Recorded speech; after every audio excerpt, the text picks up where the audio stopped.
वंदे मातरम के साथ विश्वासघात क्यों हुआ?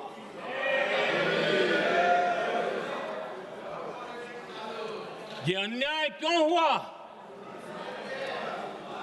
वो कौन सी ताकत थी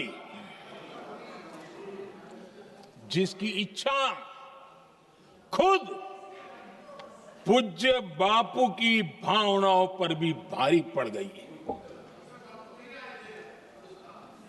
जिसने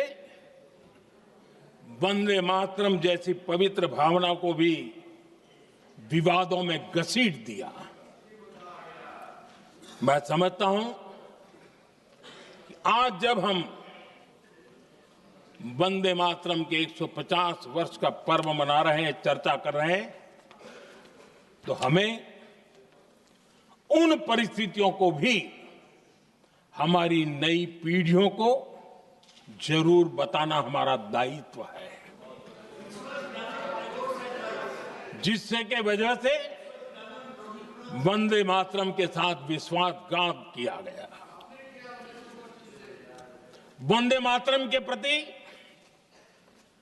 मुस्लिम लीग की विरोध की राजनीति तेज होती जा रही थी। मोहम्मद अली जिन्ना ने लखनऊ से 15 अक्टूबर 1937 को वंदे मातरम के विरुद्ध का नारा बुलंद किया। फिर कांग्रेस के तत्कालीन अध्यक्ष जवाहरलाल नेहरू को अपना सिंहासन डोलता दिखा। बजाय कि नेहरू जी मुस्लिम लीग के आधारहीन बयानों को तगड़ा जवाब देते, करारा जवाब देते, मुस्लिम लीग के बयानों की निंदा करते,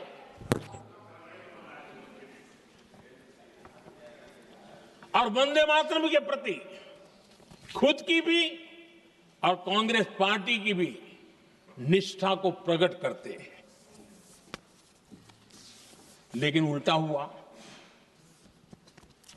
वो ऐसा क्यों कर रहे वो तो पूछा ही नहीं, न जाना, लेकिन उन्होंने वंदे मातरम की ही पड़ताल शुरू कर दी। जिन्ना के विरोध के 5 दिन बाद ही 20 अक्टूबर को नेहरू जी ने नेताजी सुभाष बाबू को चिट्ठी लिखी।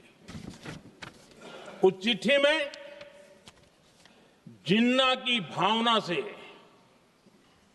नेहरू जी अपनी सहमति जताते हुए कि वंदे मातरम की, ये जो उन्होंने सुभाष बाबू को लिखा है, वंदे मातरम की आनंद मठ वाली पृष्ठभूमि मुसलमानों को इरिटेट कर सकती है। मैं नेहरू जी का कोट पढ़ता हूं। नेहरू जी कहते हैं, मैंने वंदे मातरम गीत का बैकग्राउंड पढ़ा है। नेहरू जी फिर लिखते हैं, मुझे लगता है कि ये जो बैकग्राउंड है इससे मुस्लिम भड़केंगे। साथियों, इसके बाद कांग्रेस की तरफ से बयान आया कि 26 अक्टूबर से कांग्रेस कार्य समिति की एक बैठक कोलकाता में होगी, जिसमें वंदे मातरम के उपयोग की समीक्षा की जाएगी। बंकिम बाबू का बंगाल, बंकिम बाबू का कोलकाता, और उसको चुना गया और वहां पर समीक्षा करना तय किया। पूरा देश हतप्रभ था, पूरा देश हैरान था। पूरे देश में देशभक्तों ने इस प्रस्ताव के विरोध में देश के कोने कोने में प्रभात फेरियां निकाली, वंदे मातरम गीत गाया। लेकिन देश का दुर्भाग्य कि 26 अक्टूबर को कांग्रेस ने वंदे मातरम पर समझौता कर लिया।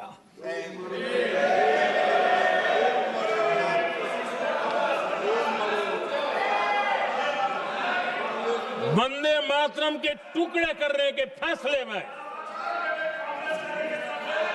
वंदे मातरम के टुकड़े कर दिए। उस फैसले के पीछे नकाब ये पहना गया, चोला ये पहना गया। ये तो सामाजिक सद्भाव का काम है। लेकिन इतिहास इस बात का गवाह है कि कांग्रेस ने मुस्लिम लीग के सामने घुटने टेक दिए और मुस्लिम लीग के दबाव में किया। और कांग्रेस का ये तुष्टीकरण की राजनीति को साधने का एक तरीका था।